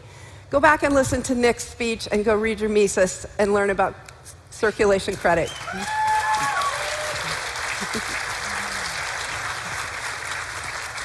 Sam, do you agree? Nah, I mean, I agree with parts. I think not with a lot of it. I guess it's not shocking. I have a Tell bunch us of specifically thoughts on about leverage from your perspective on this topic. Yeah. So one thing I just want to say is that I think a lot gets blamed on 100x leverage, and I think it's sort of exaggerated. 100x leverage is not very important for any parts of the crypto industry right now. It's a tiny fraction of even the exchanges that have it, and it's not what causes the volatility that you see. The sizes that get liquidated on those positions are tiny. It's not what drives the big moves. The big moves are driven by big positions. And when you're talking about big positions, you're talking about low or no leverage. Leverage does absolutely play a role in it, but you're talking 3x, 5x leverage, not 100x leverage. 99% of the positions are in that lower range. Again, not trying to say leverage doesn't play a role in it, just that I think this sort of discussion about very high leverage is mostly a red herring. I do think there's a legitimate point about the volatility caused by leverage. It does cause volatility. That is undeniable. Liquidations cause leverage. I think that there's this side point people make about losing money because of that, and a lot of people have lost, and you should absolutely never put on a leveraged position with more money than you are comfortable losing, because you might lose it, especially in a volatile market. That having been said, there's a difference between mean and median here, which I think is getting swept under the rug, right? And this is the same Petersberg's paradox, right? Where you could have a strategy that has completely decoupled probability of ending up above zero and expected value of net return. And the expected value is ultimately the more important concept there. Now, that's not to say you're not negative EV if you're doing 100x leverage, but you have to go further than just talking about probability of loss, right? If you have a 10% probability of 10xing and a 90% probability of going to zero, that's not a negative EV position to have on, right? And that's absolutely not something that you should do with a greater amount of funds that you're willing to lose. But that's not, doing that with 10% of your funds as collateral is not different than putting 100% of your funds in at 1x leverage, right? In fact, it's probably lower downside risk in some ways. And so if you reframe this from thinking about putting on too big of a position to not having to place as much of your capital at risk in order to put on the same size position, it changes the perspective on it a little bit. Again, not trying to say leverage doesn't play a role in this, just I think it's a lot more nuanced than that. And I'll just say one last thing, which is, look, you can take the position leverage is bad. I don't believe that, but one could believe that. It's not a crazy thing to think. However, were you to think that, I think you'd probably also have to be willing to sacrifice more than most people realize in order to get there. I think you would have had to sacrifice the majority of the growth that the industry has had to date if you were to make that trade, and that might be worth it, right? If you think that it is very bad to have leverage in the system, that might be a trade-off worth having. But you can't just look at the drop from 60K to 40K and blame it on leverage without remembering that the run-up from 10K to 60K involved leverage as well. Absolutely, And it did, we ended up higher than we started. And so just think about what you're throwing out, you know, with the bad parts. You know, think about the collateral damage. Well said. All right. So we just have a few moments here. I want to throw up a softball question that any of you can take. Are exchanges at risk of evolving into just another tool of state surveillance? What can be done to prevent that? And do we, as builders of exchanges, have a moral obligation to protect user privacy. And so the question is about them becoming just like instruments of states to, you know, I think that like one thing I'll say is some absolutely will. There's nothing we can do that will make it the case that no exchanges are going to become effectively nationalized. We are already seeing it with some exchanges. There's nationalization going on with some of them. What can we do to combat that? First of all, have multiple exchanges, right? Don't put all your eggs in one basket. Even if one gets quite large, have others on standby so that you can move to one that you feel comfortable with if you cease to become comfortable with one of the current ones. I think that's just a key piece of this. And I think that's one of the problems that you see with the traditional financial ecosystem is that there's this extremely closely guarded ability to move a US dollar around, right? You can't hold your own dollar and send it yourself to someone. You have to rely on an extremely closely guarded list of ultimate counterparties to do that. Yep. And that means that you can't have a competing system to moving dollars around that tries to do it in a more efficient way or in a way that one feels more comfortable with. And I think that's one of the core problems is that you can't have an alternative to some pieces of the existing system. That's where all the pain comes from. And I think that our strength as an industry is the fact that we can build so many copies of this and we can have so many independent sources of exchangeability that people have choice. All right, we've got to wrap it up there, guys. Thank you for joining me on stage today. Thank you. And thank you all for caring about Bitcoin. Appreciate it.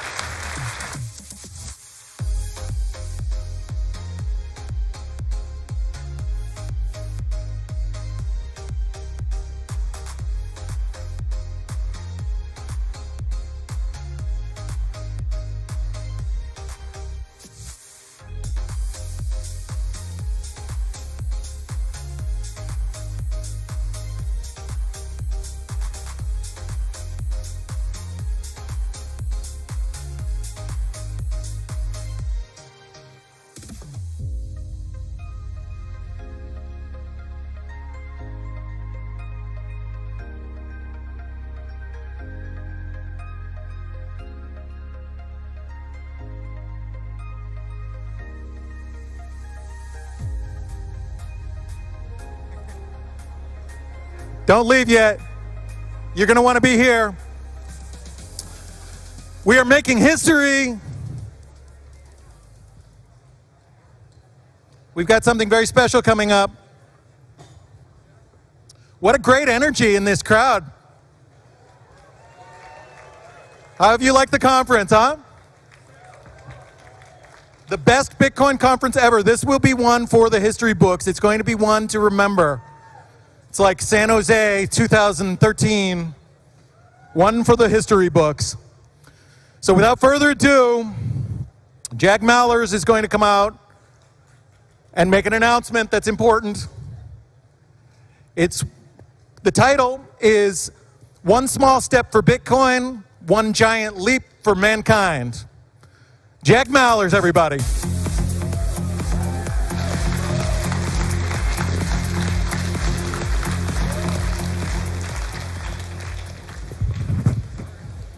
All right, we ready? Sit, fuck yeah, let's go. Let's go. Let's go. Yo, you guys ready for this? Rhetorical question, there's no fucking way. There's no way, I promise you. One small step for Bitcoin, one giant leap for mankind, I promise. I promise. So today, we're gonna talk about Bitcoin for countries. And in particular, the human freedom and financial inclusion that Bitcoin for countries brings. So the Federal Reserve. Anyone know what that is? We're seeing unprecedented amount of monetary expansion from central banks right now. It's very scary. The far right side of this chart should scare everyone in the room, no matter where you live. And inflation is not distributed equally. right? The fact that this is supposed to be inflation, we all know in this room, is bullshit. This chart shows no inflation. This chart tells me that inflation, aside from this chart, what does this chart tell me? There's a problem. This chart tells me there's no problem. That the CPI, the Consumer Price Index, defines no inflation. Inflation should never realistically exceed 4%. However, things that we all enjoy in life, that we strive for, that we want to obtain, that we work hard for, that we sacrifice and save so that our kids can go to, like a college tuition, then explain this. What's this? University tuition is averaging about 8% year-over-year inflation. That's, I don't know, mathematician, that's bigger than 4, right? What about this? I was born and raised in Chicago. I want to have a family someday. And I want that family to have a house that I own. It's my property. Well, after COVID and the stimulus shock, Chicago real estate is at 9.2% inflation year over year. So unless I'm getting a 10% raise every single year, I got no fucking chance of owning a house. But there's no inflation.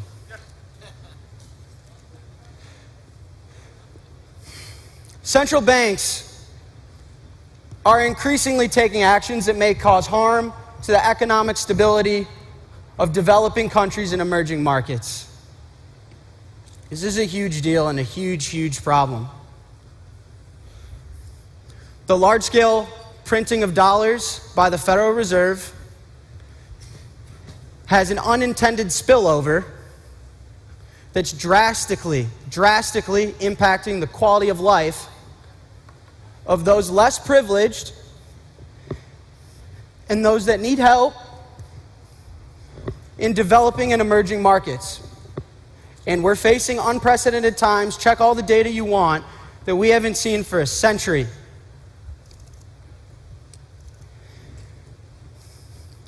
Hidden inflation causes rising rates, and it crushes emerging markets. The kid I went to high school with is going to lean over a bar in Manhattan and drink a $35 old fashioned and tell me Bitcoin doesn't matter? Privileged fucking asshole.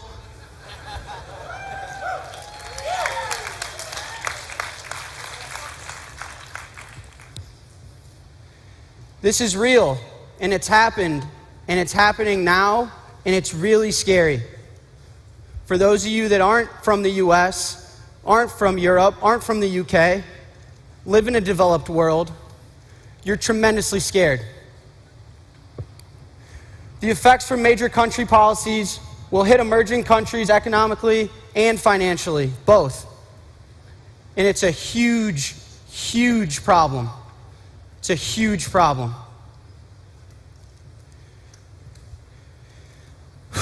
Bitcoin fixes this. Bitcoin fixes this.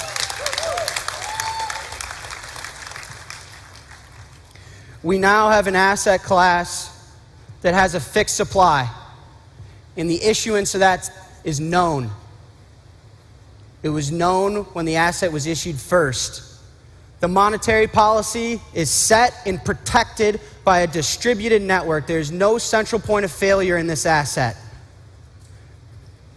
It's open, it's global, it's permissionless. It works the same in a country that's in the developed world as it does in New York City. This network carries no bias. It improves things like remittance, because a lot of the GDP of this developed world is sending money back home. It lowers transaction costs and ultimately improves transaction scalability and financial inclusivity. And so I founded this company called Strike. You may know it, you may not. But the whole thesis behind the company is to take advantage that Bitcoin fixes this. We want to make cross-border payments free. I didn't launch in Europe yet. I want to make cross-border payments free to solve the remittance problem and the financial inclusivity problem and the absolute mess that the Federal Reserve is causing to those that need it most.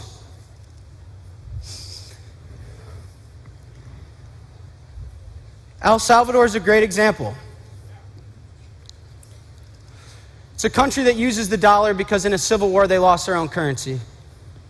It's a country where over 20% of the GDP is inbound remittance. It's how capital is influx into the economy. However, of that GDP, fees can be upwards to 50%.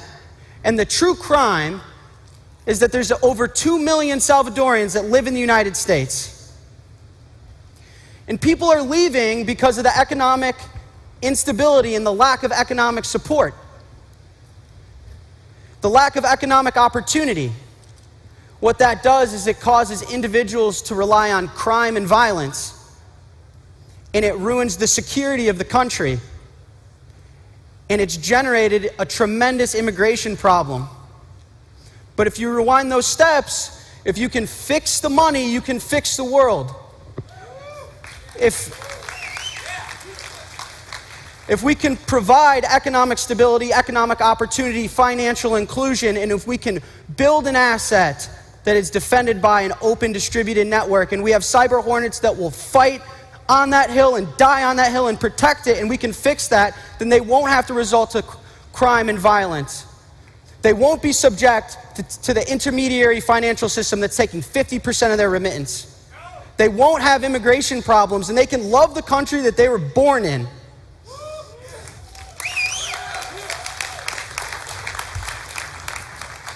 And I remember we built the first MVP, and my CBO, who's the most successful guy, he's so smart, it's like, all right, let's launch in Europe. And I was like, you're out of your mind, man. I got to go to El Salvador. That's what this is all about. This is all about helping those that need it. I'll beat TransferWise later. And I went and I lived there. I lived there for almost 3 months. Sorry.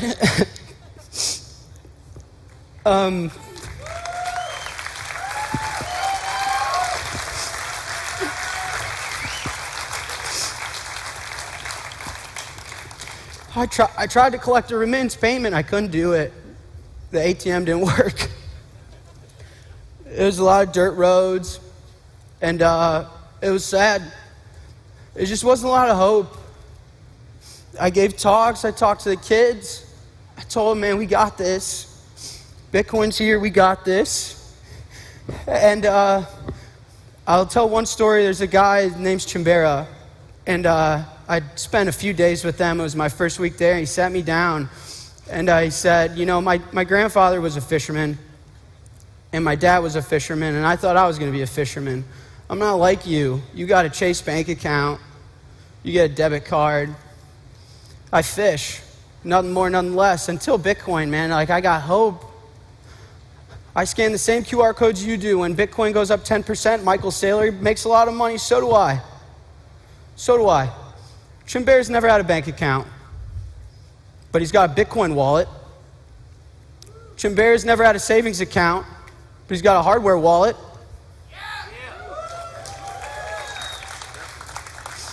Chimbera saw that this is financial inclusion, that this is a network and a monetary system that doesn't hold any bias, and there's no intermediary that could tell him that he's not allowed. And we did something amazing here. And we were onboarding 20,000 Salvadorans a day, and most of them didn't have bank accounts. And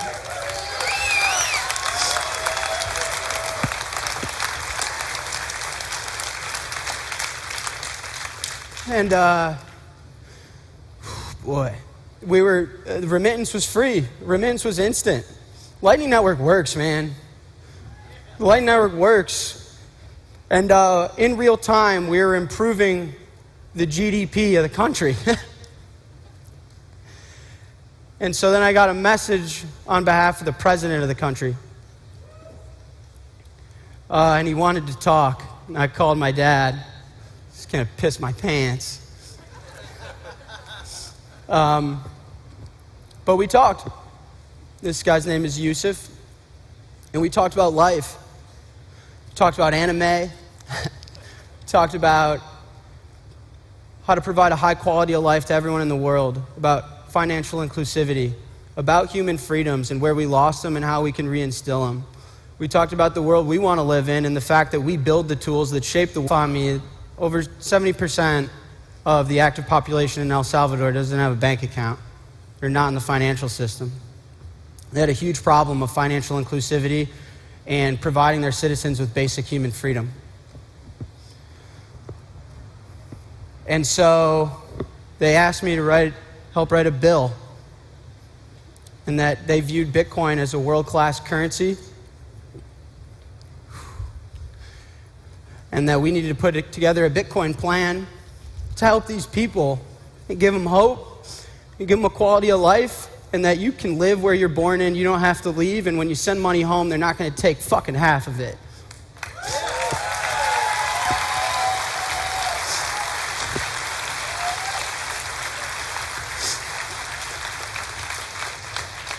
And I worked really hard, and I lived there, and I got to know the community, and I made friends that I hope will be at my wedding someday.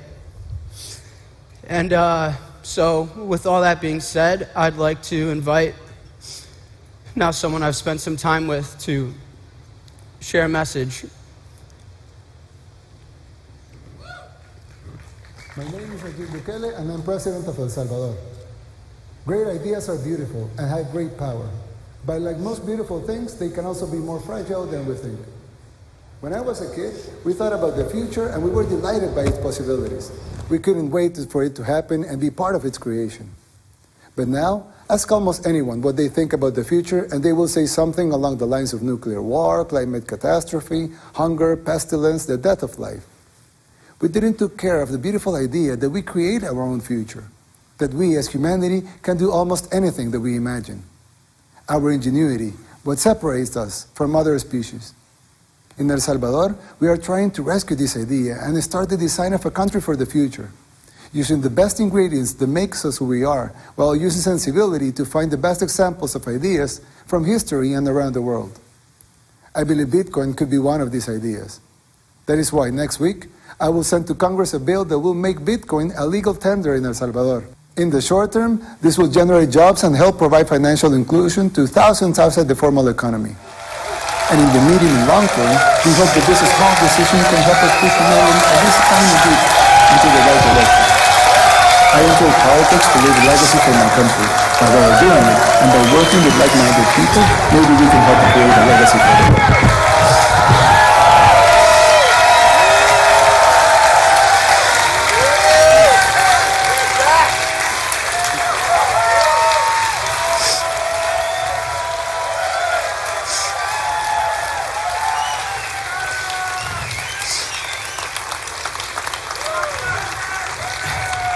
He got me a gift.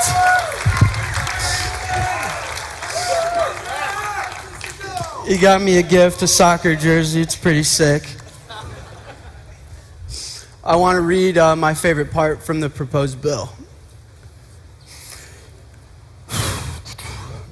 Central banks are increasingly taking actions that may cause harm to the economic stability of El Salvador. That in order to mitigate the negative impact from central banks, it becomes necessary to authorize the circulation of a digital currency with a supply that cannot be controlled by any central bank and is only altered in accord with the objective and calculable criteria.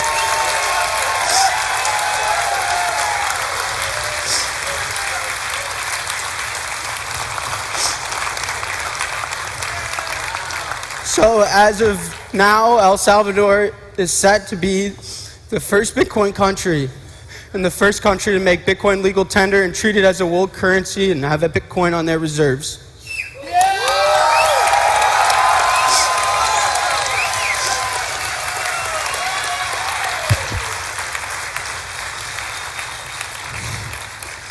Strike is going to be opening an innovation headquarters in El Salvador. Blockstream is involved, which we'll learn about later. And a lot of companies in the space are going to come because a country that supports and fosters innovation is a company that this community is going to stand behind I can build any feature I want, and the government wants innovation. They want us to improve Bitcoin, and I don't have to go get a fucking bit license.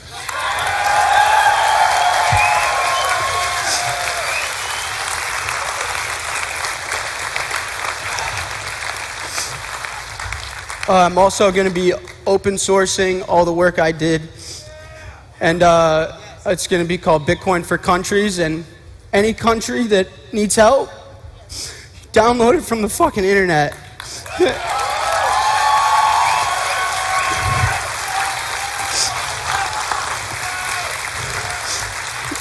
And you can contact me. I don't know what camera's filming me, but you call me. If you need help, I'm not launching in Europe, I'll be there. We die on this hill. I will fucking die on this fucking hill.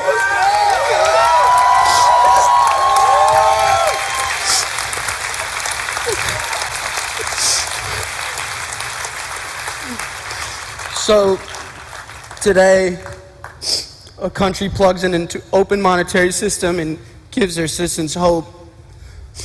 Today, country chose Bitcoin as a currency with a supply that cannot be altered by a central bank. Today, humanity takes a tremendous leap forward in reinstilling human freedom and financial inclusivity. And today, I hope we all can celebrate the resilience and strength of humanity and the direction that we're bending humanity towards. Today's a really special day. Oh, I'm sorry.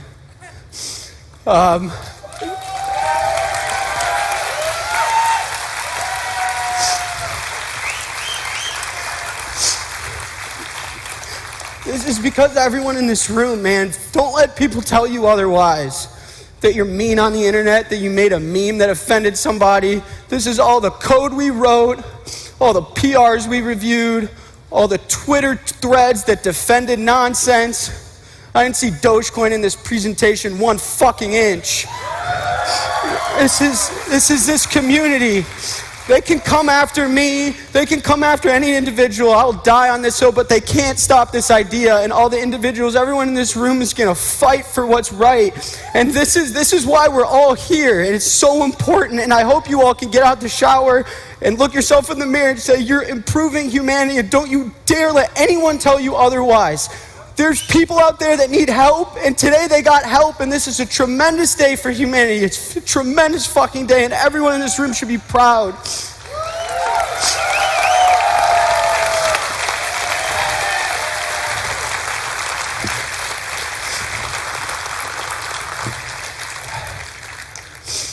Well, my clicker's dying, so I don't have my next slide, but I'll end it. The reason I labeled the talk the way I did is because I think that this is one small step for Bitcoin. It's not a big step for Bitcoin. It's just another node on the network. It's another wallet. Just another president's just another Bitcoin hodler, just like all of us. The network doesn't know who he is. The network doesn't give a fuck. And if he gets mad at the network's not going to flinch. He mines an invalid block. My node won't accept it. It's a small step for Bitcoin. It's a small step for Bitcoin, but it's a giant step and a giant leap for humanity.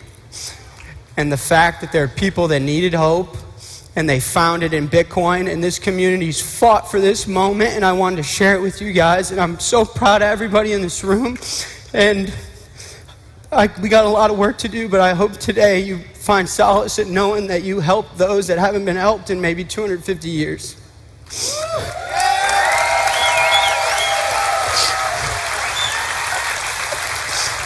So